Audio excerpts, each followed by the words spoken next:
നല്ല സുന്ദരിമാരാണ്, നേപ്പാളിലെ പെണ്ണുങ്ങളെല്ലാം തന്നെ പൊതുവെ നല്ല സുന്ദരിമാരാണെന്നൊക്കെ പറഞ്ഞു. പൊടി കാരണം നമ്മൾ മൂന്നാറിലൊക്കെ നമ്മൾ സഞ്ചരിക്കുകയാണെന്നുണ്ടെങ്കിൽ മഞ്ഞ് വന്ന് മൂടുകയല്ലേ, അതുപോലെ പൊടി വന്ന് മൂടുകയാണ്. അത്രയ്ക്ക് പൊടി, കാറ്റടിക്കുമ്പോഴെല്ലാം പൊടി ഇങ്ങനെ പറന്ന് നടക്കുന്ന കാണാം നമുക്ക്. രാവിലെ എഴുന്നേറ്റു, 6:30 ആയപ്പോൾ എഴുന്നേറ്റു, ഒന്ന് ഫ്രഷായി, ചൂടുവെള്ളം ഉണ്ടായിരുന്നു, ചൂടുവെള്ളത്തിൽ കുളിച്ച് ഫ്രഷായി. അത് കഴിഞ്ഞ് പുറത്തിറങ്ങിയപ്പോഴത്തേന് നല്ല തണുപ്പ്, കിട്ടുകിട്ടാ വിറയ്ക്കുന്ന തണുപ്പ്. എനിക്ക് ബസ്സിൽ കയറാൻ പറ്റാവുന്ന ആ കണ്ടീഷനല്ല ഇത്. നമ്മുടെ നേപ്പാളി സുഹൃത്ത് കണ്ടിട്ട് എന്നോട് ചോദിച്ചു, ജാക്കറ്റും സ്വെറ്ററും ഒന്നും ഇല്ലേ? ഒത്തിരി പേര് നമ്മളോട് ചോദിച്ചിട്ടുണ്ട്, എബിൻ ചേട്ടൻ പുറത്തെവിടെയെങ്കിലും പോയി കഴിച്ചിട്ട് വയറിന് പണി കിട്ടിയിട്ടുണ്ടോ? ഇത് അത്തരം ഒരു പണി കിട്ടിയതാണ്.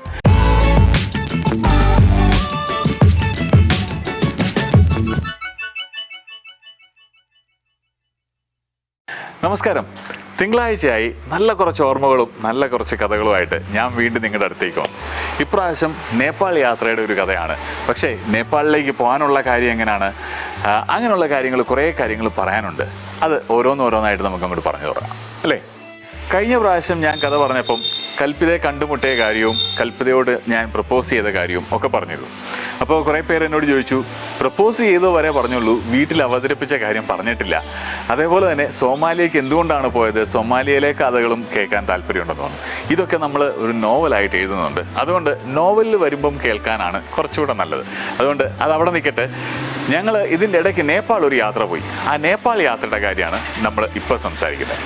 ഞങ്ങൾ MBA ഒക്കെ കഴിഞ്ഞ് ഞങ്ങൾക്ക് ജോലി കിട്ടി ബാംഗ്ലൂർ ഒരു കമ്പനിയിൽ. ഞാൻ മാർക്കറ്റിങ്ങിൽ വർക്ക് ചെയ്തു, കൽപ്പിത HR വർക്ക് ചെയ്തു. കൽപ്പിതയ്ക്ക് HR വലിയ കുഴപ്പമൊന്നുമില്ലായിരുന്നു, പക്ഷേ എനിക്ക് മാർക്കറ്റിങ് ശരിക്കും ബുദ്ധിമുട്ടായിരുന്നു. എല്ലാ ദിവസവും രാവിലെ എഴുന്നേറ്റ് ക്ലയൻസിൻ്റെ അടുത്ത് പോകണം. ക്ലയൻസിൻ്റെ അടുത്ത് ചെന്ന് കഴിയുമ്പോഴത്തേന് ക്ലയൻസിന് പല കംപ്ലയിൻറ്റ്സ് കാണും. ആ കംപ്ലയിൻറ്റ്സ് കേൾക്കാൻ, പരാതികൾ കേൾക്കാനായിട്ട് എനിക്ക് വലിയ ബുദ്ധിമുട്ടാണ്. അന്നും ഇന്നും. ഇന്ന് പിന്നെയും കുറച്ചുകൂടെയൊക്കെ അഡ്ജസ്റ്റ് ചെയ്തു, എങ്കിലും പരാതികൾ അന്ന് ഭയങ്കര ബുദ്ധിമുട്ടായിരുന്നു. അപ്പോൾ അതുപോലെ തന്നെ ഈ ക്ലയൻറ്റിനെ കൺവിൻസ് ചെയ്യുക എന്ന് പറയുന്നതും ഇച്ചിരി ബുദ്ധിമുട്ടുള്ള കാര്യം തന്നെയായിരുന്നു. ഞാൻ എപ്പോഴും കൽപ്പിതയോട് പരാതി പറയായിരുന്നു, എനിക്ക് ഈ മാർക്കറ്റിംഗ് അങ്ങോട്ട് ശരിയാവുന്നില്ല, മാർക്കറ്റിംഗ് ഇല്ലാതെ വേറെ എന്തെങ്കിലും ഒരു ജോലി നോക്കിയാലോ. അങ്ങനെ കൽപ്പിത പതുക്കെ മറ്റ് ജോലികൾ, ഓപ്ഷൻസ് നോക്കി തുടങ്ങി. ഞങ്ങൾക്ക് 2 പേർക്കും ഒന്നിച്ച് വർക്ക് ചെയ്യാൻ പറ്റുന്ന ഓപ്ഷൻസാണ് ഞങ്ങൾ എപ്പോഴും പ്രിഫർ ചെയ്തിരുന്നത്, അന്നും ഇന്നും എന്നും.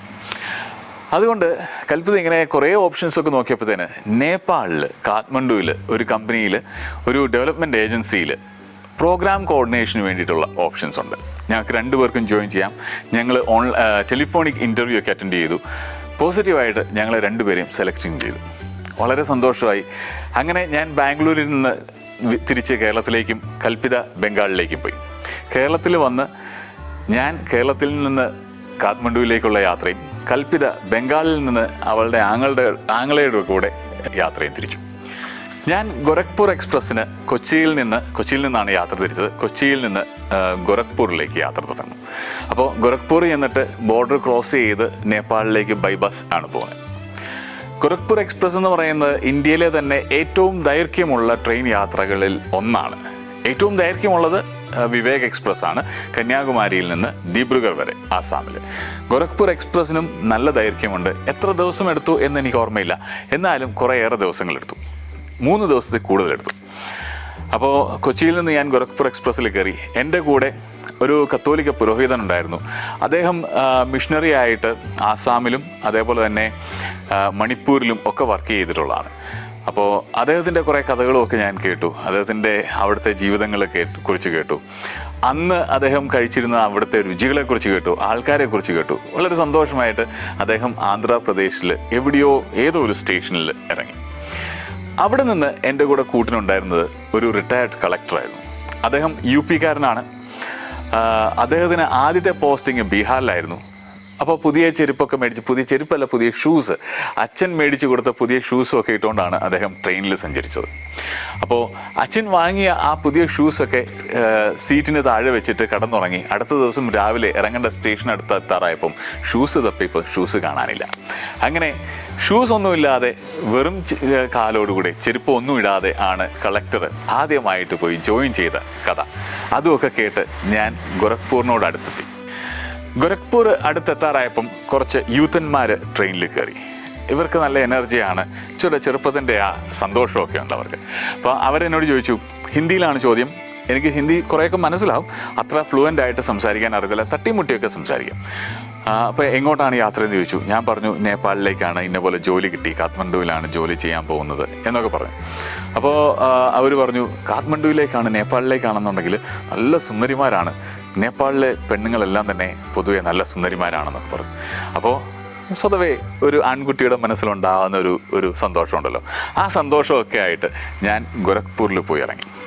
ഗോരഖ്പൂർ എന്ന് പറയുന്നത് എനിക്ക് കംപ്ലീറ്റ്ലി പുതിയതായിട്ടുള്ള ഒരു സിറ്റി, ഏറ്റവും പുതിയതായിട്ടുള്ള ഒരു അനുഭവമാണ്. ഇതുവരെ ആ സൈഡിലേക്ക് ഞാൻ യാത്ര ചെയ്തിട്ടേ ഉണ്ടായിരുന്നില്ല. ഗോരഖ്പൂരിൽ ചെന്ന് ഇറങ്ങിയപ്പോഴത്തേന് ഇഷ്ടം പോലെ റിക്ഷകൾ, ഓട്ടോറിക്ഷാസ് ഉണ്ട്, അതുകൂടാതെ സൈക്കിൾ റിക്ഷകൾ. സൈക്കിൾ റിക്ഷയുടെ ഒച്ചപ്പാടും ബഹളവും, അതേപോലെ തന്നെ ഈ സൈക്കിൾ റിക്ഷ മാറ്റുവാനായിട്ട് കാറുകളുടെയും മറ്റ് വലിയ വാഹനങ്ങളുടെയും PP സൗണ്ടുകൾ. ഇതിലൊക്കെ ഉപരി ഡിസംബർ അവസാന ഭാഗത്താണ് ഞങ്ങൾ പോകുന്നത്. അപ്പോൾ ഡിസംബർ നല്ല തണുപ്പുള്ള സമയമാണ്, തണുപ്പുണ്ട്, അതുകൂടാതെ ഡ്രൈ സീസൺ ആയതുകൊണ്ട് അപ്പിടി പൊടിയാണ്. പൊടി കാരണം നമ്മൾ മൂന്നാറിലൊക്കെ നമ്മൾ സഞ്ചരിക്കുകയാണെന്നുണ്ടെങ്കിൽ മഞ്ഞ് വന്ന് മൂടുകയല്ലേ, അതുപോലെ പൊടി വന്ന് മൂടുകയാണ്. അത്രയ്ക്ക് പൊടി, കാറ്റടിക്കുമ്പോഴെല്ലാം പൊടി ഇങ്ങനെ പറന്ന് നടക്കുന്ന കാണാം നമുക്ക്. ആ ഒരു അനുഭവമാണ് ഗോരഖ്പൂരിൽ എനിക്ക് ആദ്യം തന്നെ കിട്ടിയത്. അവിടെ പോയി ഒരു ദിവസം വൈകിട്ട് തങ്ങണം, അതിനടുത്ത ദിവസമാണ് നമ്മൾ അവിടെ നിന്ന് ബോർഡറിലേക്ക് സഞ്ചരിക്കുന്നത്. അപ്പോൾ എനിക്കറിയില്ല, ഒരാളെയും പരിചയമില്ല. അപ്പോൾ റെയിൽവേ സ്റ്റേഷനോട് അടുത്ത് തന്നെയുള്ള ഒരു ഹോട്ടൽ കണ്ടു, അങ്ങോട്ട് അവിടെ തന്നെ താമസിക്കാമെന്ന് കരുതി അവിടെ ചെന്നു. അങ്ങനെ ആ ഹോട്ടലിൽ ചെന്ന് കയറിയപ്പോൾ ഒരു നേപ്പാളി സഹോദരൻ അവിടെ നിൽപ്പുണ്ടായിരുന്നു. അദ്ദേഹവും ഇങ്ങനെ ഹോട്ടലിൽ റൂം എടുക്കാനായിട്ട് വെയിറ്റ് ചെയ്യുകയാണ്. ഹോട്ടലിൻ്റെ ചാർജസ് ഒരല്പം കൂടുതലായതുകൊണ്ട് ആരെയും പുള്ളിയായിട്ട് ഷെയർ ചെയ്യാൻ താല്പര്യമുണ്ടോ, റൂം ഷെയർ ചെയ്യാൻ താല്പര്യമുണ്ടോ എന്ന് അറിയാൻ വേണ്ടി വെയിറ്റ് ചെയ്യാണ്. അപ്പോൾ എനിക്കാണേലും പോക്കറ്റ് ഒരു സ്വല്പം സേവ് ചെയ്ത് നിർത്തണം എന്ന് താല്പര്യമുള്ളതുകൊണ്ട് ഞാൻ അദ്ദേഹത്തിൻ്റെ കൂടെ ഒരു ഡബിൾ റൂം ഷെയർ ചെയ്തു. അന്ന് വൈകിട്ട് അദ്ദേഹത്തിൻ്റെ സഹായത്തോടു കൂടി അതിൽ ചുറ്റിക്കറങ്ങി കുറച്ച് നല്ല ഫുഡൊക്കെ എൻജോയ് ചെയ്തു. നല്ല ഫുഡെന്ന് പറയുന്നത് ചൗമീനാണ് കഴിച്ചത്. ചൗമീൻ മറ്റു രീതിയിൽ ഞാൻ കഴിച്ചിട്ടുണ്ട്, പക്ഷേ അവിടെ നിന്ന് കഴിച്ച ചൗമീൻ ഒരു പ്രത്യേക രുചിയായിരുന്നു. ചിക്കൻ കഷ്ണങ്ങളൊക്കെ വറുത്ത് അതിൻ്റെ സൈഡിൽ വെച്ചിട്ടിരിക്കും, അതുപോലെ തന്നെ മുട്ട വറുത്ത് അതിൻ്റെ പുറത്തുകൂടെ ഇങ്ങനെ ഇട്ട് തൂക്കി തരുന്ന ഒരു പ്രത്യേക ചൗമീൻ. രുചി നല്ലതായിരുന്നു, വയറിന് പ്രശ്നങ്ങളൊന്നും തന്നെ ഉണ്ടായില്ല എന്നുള്ളത് തന്നെയാണ് അതിൻ്റെ പോസിറ്റീവ് സൈഡ്. അടുത്ത ദിവസം ഉച്ചതിരിഞ്ഞ് ഞങ്ങളൊരു ജീപ്പിൽ കയറി ബോർഡറിലേക്ക് സഞ്ചരിച്ചു. ബോർഡർ ക്രോസ് ചെയ്യാനായിട്ട് ഈ സഹോദരൻ എൻ്റെ കൂടെ ഉണ്ടായിരുന്നു, നേപ്പാളി സുഹൃത്ത് എൻ്റെ കൂടെ ഉണ്ടായിരുന്നതുകൊണ്ട് ഞങ്ങൾക്ക് ബോർഡർ ക്രോസ് ചെയ്യാനും ബുദ്ധിമുട്ടുണ്ടായില്ല. ബോർഡർ ക്രോസ് ചെയ്ത് കഴിയുമ്പം വൈകുന്നേരം ആയപ്പം നേപ്പാൾ സൈഡിൽ ഞങ്ങൾ അവിടെ ഒരു ചെറിയ ഹോട്ടലിൽ വീണ്ടും റൂം ഷെയർ ചെയ്ത് തന്നെ അവിടെ താമസിച്ചു. അപ്പോൾ ഇരുട്ടായി തുടങ്ങിയപ്പോഴത്തേന് നല്ല തണുപ്പ് കാരണം നല്ല കമ്പിളി പൊതുപ്പൊക്കെ ഉണ്ടായിരുന്നു. ഞാൻ ഒരു 7 മണിയായപ്പോൾ തന്നെ ഒരു ചൂട് ചായയും കുടിച്ച് ഒരു ബ്രെഡ് ടോസ്റ്റും കഴിച്ച് ഒരു ഓംലെറ്റും കഴിച്ചിട്ട് 7 മണിയായപ്പോഴേ പുതപ്പിനകത്ത് കയറി. കാരണം എൻ്റെ കയ്യിൽ വെറും ഒരു പുള്ളോവർ മാത്രമേ ഉള്ളൂ. 7 കഴിയുമ്പോഴത്തേന് നല്ല തണുപ്പാണ്, 7 ആയപ്പോൾ തന്നെ നല്ല തണുപ്പാണ്, പുറത്തോട്ടൊന്നും പോയി ചുറ്റിക്കറങ്ങി നടക്കാൻ പറ്റില്ല. അപ്പോൾ പുതപ്പിനകത്ത് കയറി കിടന്നുറങ്ങി. അടുത്ത ദിവസം രാവിലെ 7-7:30 ആകുമ്പോഴാണ് ബസ് സ്റ്റാർട്ട് ചെയ്യുന്നത്. രാവിലെ എഴുന്നേറ്റു, 6:30 ആയപ്പോൾ എഴുന്നേറ്റു, ഒന്ന് ഫ്രഷായി, ചൂടുവെള്ളം ഉണ്ടായിരുന്നു, ചൂടുവെള്ളത്തിൽ കുളിച്ച് ഫ്രഷായി. അത് കഴിഞ്ഞ് പുറത്തിറങ്ങിയപ്പോഴത്തേന് നല്ല തണുപ്പ്, കിട്ടുകിട്ടാ വിറയ്ക്കുന്ന തണുപ്പ്. എനിക്ക് ബസ്സിൽ കയറാൻ പറ്റാവുന്ന ആ കണ്ടീഷനല്ല. ഇത് നമ്മുടെ നേപ്പാളി സുഹൃത്ത് കണ്ടിട്ട് എന്നോട് ചോദിച്ചു, ജാക്കറ്റും സ്വെറ്ററും ഒന്നും ഇല്ലേ? ഞാൻ പറഞ്ഞു, ജാക്കറ്റും സ്വെറ്ററും ഞാൻ വിചാരിച്ചു നേപ്പാളിൽ വില കുറവായിരിക്കുമല്ലോ, അവിടെ നിന്ന് വാങ്ങാം എന്ന് കരുതി നമ്മൾ കേരളത്തിൽ നിന്നൊന്നും തന്നെ വാങ്ങിയിട്ടില്ല. അല്ലെന്നുണ്ടെങ്കിൽ ബാംഗ്ലൂരിൽ നിന്ന് മേടിച്ച ഒരു പുള്ളോവർ മാത്രമേ ഉള്ളൂ കയ്യിൽ എന്ന് പറഞ്ഞു. അപ്പോൾ അദ്ദേഹം കുറച്ചു നേരം ഒന്ന് ആലോചിച്ച് കഴിഞ്ഞിട്ട് പറഞ്ഞു, എൻ്റെ കയ്യിലൊരു സ്വെറ്ററുണ്ട്, ഞാൻ എൻ്റെ പെങ്ങൾക്ക് വേണ്ടി വാങ്ങിയതാണ്, അത് താങ്കൾക്ക് താല്പര്യമുണ്ടെന്നുണ്ടെങ്കിൽ ഉപയോഗിക്കാം, അല്ലെന്നുണ്ടെങ്കിൽ ഈ തണുപ്പത്ത് താങ്കൾ മാനേജ് ചെയ്യില്ല എന്ന് പറഞ്ഞു. സ്വെറ്റർ പെങ്ങൾക്ക് വേണ്ടി വാങ്ങിയതാണെങ്കിൽ പോലും എനിക്ക് ആ തണുപ്പ് ഒട്ടും സഹിക്കാൻ വയ്യായിരുന്നുകൊണ്ട് ഞാൻ ആ സ്വെറ്റർ അദ്ദേഹത്തിൻ്റെ നിന്ന് വാങ്ങി ഉപയോഗിച്ചു. ആണുങ്ങൾക്കും പെണ്ണുങ്ങൾക്കും ഇടാവുന്ന രീതിയിലുള്ള സ്വെറ്ററാണ്, പേടിക്കണ്ട, പെണ്ണുങ്ങളുടെ ആ സ്വെറ്ററല്ല. അപ്പോൾ അത് ഉപയോഗിച്ച് ബസ്സിൽ ഞങ്ങൾ യാത്ര തുടങ്ങി. ബസ്സെന്ന് പറഞ്ഞാൽ നല്ല പഴഞ്ചൻ ബസ്, നല്ല തരികിട പഴഞ്ചൻ ബസ്സാണ്. അതിൽ യാത്ര തുടർന്നു ഞങ്ങൾ, അല്ലെങ്കിൽ യാത്ര തുടങ്ങി. ആദ്യമൊക്കെ കുറച്ച് പ്ലെയിൻ ലാൻഡ്സിലൂടെയാണ് പോകുന്നത്. അധികം വളവുകളും തിരിവുകളും ഇല്ല, അധികം കയറ്റമില്ല. കുറച്ചങ്ങോട്ട് കഴിയുമ്പം കയറ്റം തുടങ്ങും, വളവുകളും തിരിവുകളും തുടങ്ങും. വഴി മോശമാണ്. ആ വഴിക്ക് അത് ചാടിയും മറിഞ്ഞും തിരിഞ്ഞും മറിഞ്ഞും ഒക്കെ ഞങ്ങൾ യാത്ര ചെയ്ത് മുന്നോട്ട് പോയി. ഉച്ചയായപ്പോഴത്തേന് ഒരു റെസ്റ്റോറൻറ്റിൽ ചെന്നു, ഉച്ചയ്ക്ക് നിർത്തി കഴിക്കാനായിട്ട്.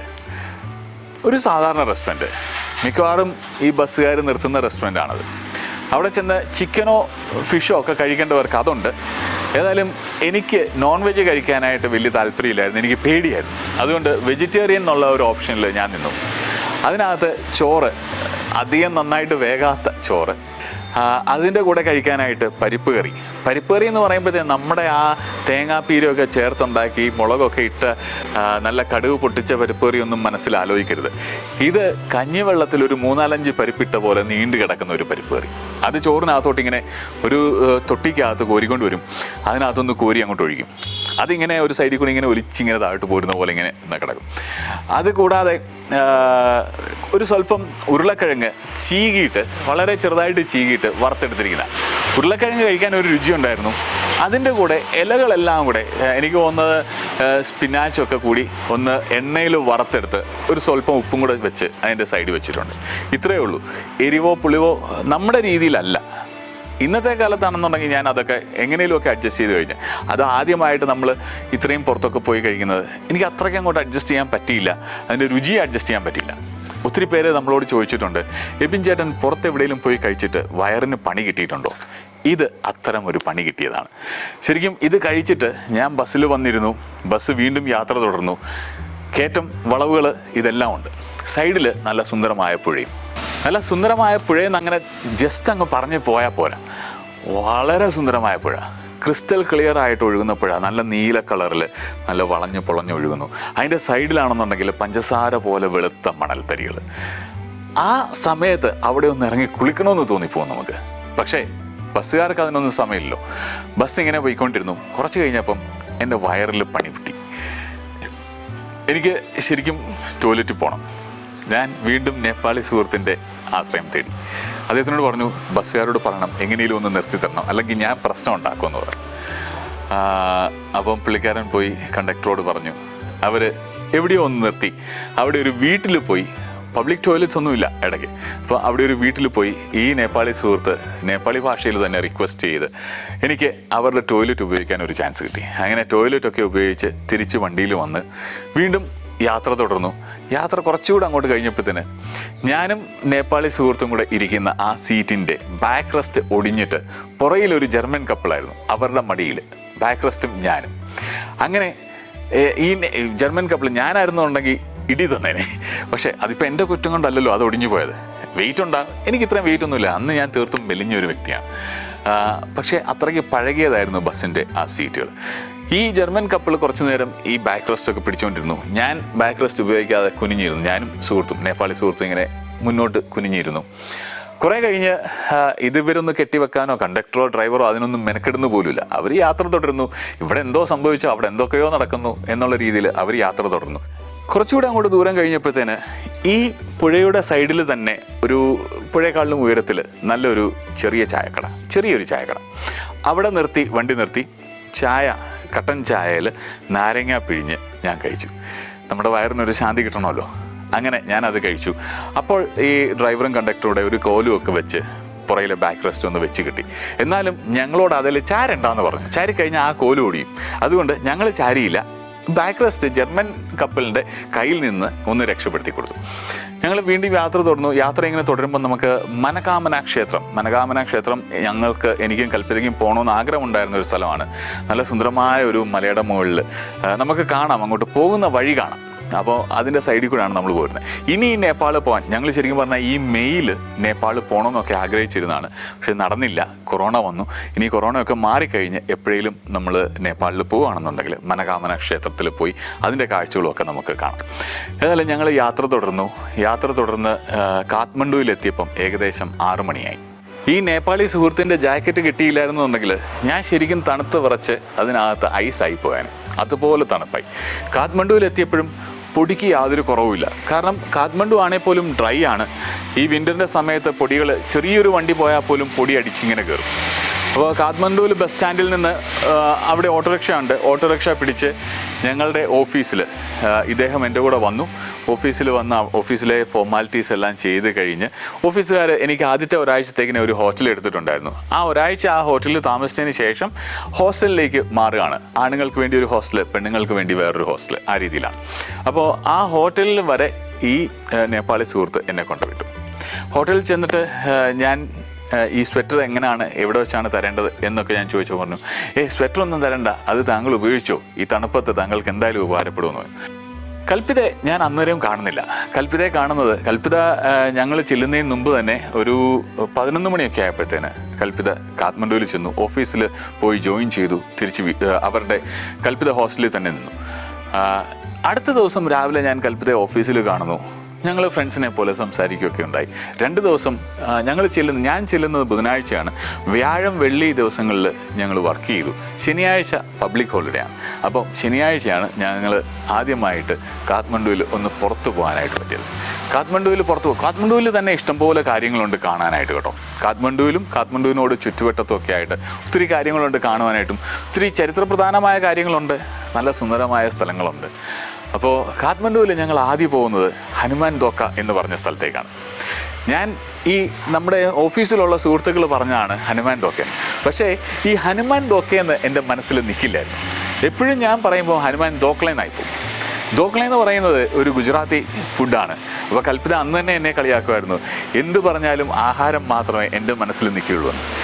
അത് കഴിഞ്ഞ് ഇപ്പം ഫുഡിൻ്റെ വീഡിയോസ് ചെയ്യുന്നതാണെങ്കിലും ഞാൻ ശരിക്കും യൂട്യൂബിൽ വീഡിയോസ് ചെയ്തു തുടങ്ങിയത് യാത്രാ വീഡിയോസാണ്. പതുക്കെ അത് ചെയ്ത് അവസാനം ഫുഡിലേക്ക് തന്നെ വന്നു. ഇപ്പോൾ കൽപ്പിത പറയുന്ന പോലെ എന്ത് ചെയ്താലും അവസാനം ഫുഡിലേക്ക് തന്നെ വന്നു ചേരുന്ന ഒരു സ്ഥിതിയായി.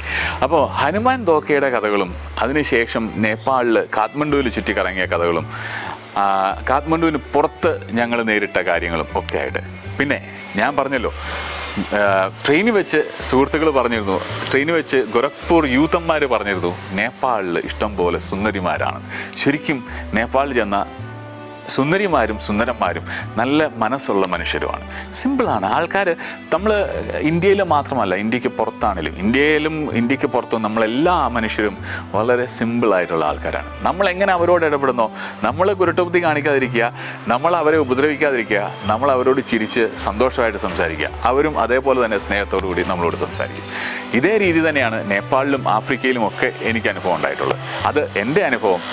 നിങ്ങൾക്ക് മറ്റെന്തെങ്കിലും അനുഭവം ആണെന്നുണ്ടെങ്കിൽ എന്നോട് ക്ഷമിക്കുക. ഏതായാലും നേപ്പാളിൻ്റെ കാഴ്ചകളൊക്കെ ആയിട്ട് അടുത്ത ആഴ്ച, കാഴ്ചകളുണ്ടാവില്ല കാരണം അന്ന് എനിക്ക് ക്യാമറയില്ല, കഥകളുമൊക്കെ ആയിട്ട് അടുത്ത തിങ്കളാഴ്ച വീണ്ടും ഞങ്ങൾ എത്തുന്നതാണ്. കാണുക. നിങ്ങൾ സന്തോഷമായിട്ട് ഞങ്ങളുടെ കൂടെ എന്നും ഉണ്ടാവുക. തൽക്കാലത്തേക്കിന് ബൈ.